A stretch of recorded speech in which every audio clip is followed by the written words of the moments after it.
Hi hello నమస్తే welcome to our channel. ప్రస్తుతం మనతో పాటు ఉన్నారు doctor Nitin, general medicine senior consultant physician and diabetologist. Hello doctor. Hello doctor, ఇప్పుడు మార్చ్ ఏప్రిల్ రాకముందే మనకి ఇక్కడ టెంపరేచర్ చాలా పెరిగిపోతుంది. సో ఈ టెంపరేచర్ పెరగగానే చాలా మందికి డీహైడ్రేషన్స్ అవుతుంటాయి, చాలా ప్రాబ్లమ్స్ ఫేస్ చేస్తుంటారు. సో వాళ్ళు తీసుకోవాల్సిన ప్రికాషన్స్ ఏంటంటారు? రైట్, యా, నేను కూడా చూస్తున్నాను. లైక్ హీట్ కూడా బాగా పెరిగిపోయింది ఫిబ్రవరిలోనే, అండ్ ఈసారి సమ్మర్ కూడా సివియర్గా వస్తుంది అంటున్నారు. సో సమ్మర్స్లో ఏదైతే మనకి కేర్ కానీ ప్రికాషన్స్ కానీ తీసుకోవాలో అవన్నీ మనం తీసుకోకపోతే మాత్రం ఖచ్చితంగా హీట్ స్ట్రోక్ కానీ సన్ స్ట్రోక్ కానీ రావచ్చు. సో ఈ హీట్ స్ట్రోక్ వచ్చింది అంటే మనకి ఎట్లా గుర్తించాలనేది చాలా ఇంపార్టెంట్, రైట్? సో చాలామంది బయట తిరుగుతూ ఉంటారు ఎండాకాలంలో, సడన్గా కొందరు ఏంటంటే కళ్ళు తిరిగి పడిపోవడం కానీ డిహైడ్రేట్ అయిపోవడం కానీ జరుగుతూ ఉంటుంది. సో హీట్ స్ట్రోక్ కానీ సన్ స్ట్రోక్ కానీ వచ్చినప్పుడు వాళ్ళు మనం ఫస్ట్ చూసే సిమ్టమ్స్ కానీ కంప్లైంట్స్ కానీ ఏంటంటే ఎక్కువ బాడీ హీట్ ఎక్కిపోవటము, ప్రొఫ్యూస్గా స్వెట్ అయిపోవటం, ఎక్కువ చెమటలు పట్టేసి బాడీ హీట్ ఎక్కిపోతుంటుంది. వాళ్ళలో ఓరియంటేషన్ అంటే డిజీనెస్, ఎక్కువ కళ్ళు తిరగటం కానివ్వండి, గిడినెస్ కానీ డిజీనెస్ కానీ రావడం, వాళ్ళు తూలిపోతూ ఉంటారు. సో ఇది జరగటం కానీ చూస్తారు. కొందరిలో ఏంటంటే అన్కాన్షియస్ అయిపోతారు, ఫెయింట్ అయిపోయి పడిపోతారు కూడా.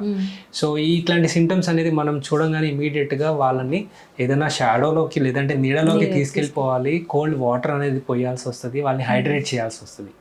అప్పుడు కూడా వాళ్ళు కాన్షియస్నెస్లోకి రాలేదు, ఇంకా రికవర్ అవ్వట్లేదు అంటే ఖచ్చితంగా హాస్పిటల్ తీసుకెళ్లాల్సి వస్తుంది. ఎందుకంటే వాళ్ళలో ఏంటంటే మనకి ఎలక్ట్రోలైట్ డిస్బ్యాలెన్స్ అనేది కనపడతా ఉంటుంది, డిసెలెక్ట్రోలైటీమియా అంటాము. సో సోడియం పొటాషియం ఇంబ్యాలెన్స్ అయిపోతూ ఉంటుంది. వాళ్ళకి అయిన స్వెట్టింగ్ వల్ల సోడియం అంతా బయటికి వెళ్ళిపోయి బాడీ లోపల సోడియం తగ్గిపోయి దానివల్ల బ్రెయిన్లో స్వెల్లింగ్ అంటాం, ఎడిమా అంటాం, అది వచ్చేసి వాళ్ళకి బ్రెయిన్కి సంబంధించిన ఇష్యూస్ స్టార్ట్ అయిపోతాయి. సో అట్లాంటి కేసెస్లో ఇమీడియట్గా సోడియం రిప్లెనిష్మెంట్ అంటే సోడియం ఇస్తూ ఉండాలి, సెలైన్స్ ఇస్తూ ఉండాలి, హైడ్రేషన్ ఇవ్వాలి, ఫ్లూయిడ్ థెరపీ చేయాలి, టెంపరేచర్ కంట్రోల్ చేయాలి. ఇట్లాంటివన్నీ చేసుకోకపోతే మాత్రం సివియర్ కాంప్లికేషన్స్ అవుతాయి. సో ఇట్లాంటి సిచ్యువేషన్స్ రాకుండా సమ్మర్లో మనం ప్రొటెక్ట్ చేసుకోవాలి మనల్ని. ఆర్ ప్రికాషన్స్ ఏం తీసుకోవాలి అంటే ఖచ్చితంగా హైడ్రేషన్, రైట్? ఫ్లూయిడ్స్ అనేది ఆబ్వియస్లీ ఎక్కువ తీసుకోవాలి. స్వెట్ అవుతూ ఉంటుంది కాబట్టి ఎక్కువ ఫ్లూయిడ్స్ తీసుకోవాలి. ఇంకోటి ఏంటంటే ఫ్లూయిడ్స్లో కూడా కొంచెం సాల్ట్స్ ఉన్న ఫ్లూయిడ్స్ తీసుకుంటే ఇంకా మంచిది. లైట్గా సాల్ట్ కానివ్వండి, లైట్గా గ్లూకోజ్, షుగర్ కానీ వేసుకొని తీసుకుంటే మన బాడీలో ఎలక్ట్రోలైట్స్ కూడా బ్యాలెన్స్గా ఉంటాయి. ఇంకా న్యాచురల్గా తీసుకోవాలంటే ఫ్రూట్ జ్యూసెస్ కానివ్వండి, లేదంటే వాటర్ కంటెంట్ ఎక్కువ ఉన్న వెజిటేబుల్స్, ఫ్రూట్స్ ఉంటాయి కదా, కీరా, దోసకాయ ఇట్లాంటివి, వాటర్ మిలన్ ఇట్లాంటివి ఎక్కువ తీసుకుంటే మనకి కొంచెం వైటమిన్స్ కూడా వస్తూ ఉంటాయి. And also at the same time food కూడా ఎక్కువగా వేడి చేసే ఫుడ్ అనేది అవాయిడ్ చేయండి అని చెప్తా ఉంటాం. ఎందుకంటే ఆ వేడి చేసిన ఫుడ్ వల్ల ఇంకా ఎక్కువ డీహైడ్రేషన్ అవుతూ ఉంటుంది, స్వెటింగ్ ఎక్కువ అవుతూ ఉంటుంది. సో ఫుడ్ అనేది కొంచెం జాగ్రత్తగా పడి తీసుకోవడం, వాటర్ లిక్విడ్స్ అనేది కొంచెం కంట్రోల్గా తీసుకుంటూ ఉంటే ఖచ్చితంగా most of the times we can protect our self from that heat strokes అనమాట. Also at the same time ఎండల్లో ఏదైతే పీక్ అవర్స్ ఆఫ్ సన్లైట్ ఉంటుందో, వేడి టెంపరేచర్స్ పీక్ అవర్స్ ఏదైతే ఉంటాయో ఆ పీక్ అవర్స్లో మనం బయటికి వెళ్ళటం అవాయిడ్ చేసుకోవడం మంచిది. సో అట్లాంటి టైంలో మ్యాక్సిమం ఇంట్లో ఇండోర్స్లో ఉండటం కానివ్వండి, లేదంటే ఏదైనా షాడో అట్లాంటి టైంలో ఏమైనా ఎక్కువ నీడ ఎక్కువ ఉంటే అక్కడికి వెళ్ళిపోవడం కానివ్వండి, అట్లాంటివి చేసుకుంటే కూడా మనకి డైరెక్ట్ హీట్ అనేది అవాయిడ్ చేసుకోవచ్చు. ఓకే, హైడ్రేటెడ్గా ఉండాలి అంటే ఎన్ని లీటర్స్ ఆఫ్ వాటర్ తీసుకోవాలంటారు?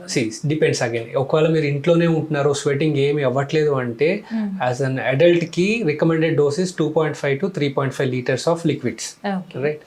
బట్ ఒకవేళ మీరు ఫిజికల్ యాక్టివిటీ ఏమైనా చేస్తున్నారు, మార్నింగ్ షటిల్ ఆడి వచ్చారు, ఎక్కువ స్వెటింగ్ అయింది, లేదంటే బయటికి వెళ్ళి ఏమైనా పని చేసుకుని వచ్చారు, స్వెటింగ్ అవుతుంది అంటే మాత్రం ఖచ్చితంగా దాని తగ్గట్టు ఫ్లూయిడ్స్ కూడా పెంచుకోవాల్సి వస్తుంది. You can take up to 3.5 litres, 4.5 litres అట్లా తీసుకోవచ్చు.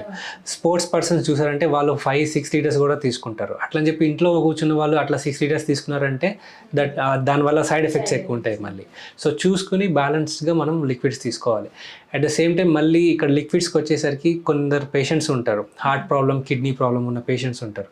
వాళ్ళలో లిక్విడ్ మేనేజ్మెంట్ అనేది చాలా ఇంపార్టెంట్ అనమాట. సో వాళ్ళు ఎక్కువ లిక్విడ్స్ తీసుకోకూడని పరిస్థితి కూడా ఉంటుంది. సో అట్లాంటి వాళ్ళు ఎక్కువ ఎండలోకి వెళ్ళారనుకోండి, ఫ్లూయిడ్ లాస్ అయిపోతుంది, ఇంకా ఎక్కువ డిహైడ్రేట్ అయిపోతారు. సో కొంచెం ఏమైనా ఇట్లాంటి డిసీజెస్ ఉన్న వాళ్ళు సమ్మర్ సీజన్స్లో ఎక్కువ కేర్ తీసుకోవాలి. ఈవెన్ బయట టెంపరేచర్ ఉన్నప్పుడు ఎక్కడికి వెళ్ళినా మినిమం ప్రికాషన్స్ అనేది తీసుకోవాలి. మన వాటర్ మన దగ్గర క్యారీ చేయటం కానివ్వండి, క్లోతింగ్ ఒకటి చాలా important. Light colour clothing, loose గా ఉన్న కాటన్ క్లోతింగ్ అనేది వేసుకోవాలి. సో దట్ లోపల ఎక్కువ హీట్ పెరిగిపోయి స్వెట్ కాకుండా ఉంటారు. ఓకే. అండ్ సమ్మర్ రాగానే చాలా మందికి లెగ్స్, హ్యాండ్స్ అనేది చాలా హీట్ అయిపోతుంటాయి ఎంత కేర్ తీసుకున్నా కూడా. అది దేనికి దేనికి reason? ఎగ్జాక్ట్లీ ఇందాక అనుకున్నాం కదా హీస్టోకోట్ వచ్చిన వాళ్ళకి బాడీ అంతా హీట్ ఎక్కువ అయిపోతుందని. సో టెంపరేచర్ మేనేజ్మెంట్ బేసికలీ ఎక్కువ హీట్ అయిపోతుందంటే దట్ మీన్స్ కావాల్సినంత లిక్విడ్స్ లేవు, హైడ్రేషన్ లేదు అని చెప్పేసి. సో అట్లాంటి సిచ్యువేషన్లో మనం ఏంటంటే ఏదైనా ఫస్ట్ నీడలోకి వెళ్ళిపోవాలి అండ్ లిక్విడ్స్ అనేది ఎక్కువ తీసుకుంటాం అంటే స్లోగా బాడీ టెంపరేచర్స్ కూడా కూల్ డౌన్ అయిపోతాయి. ఓకే. Yes.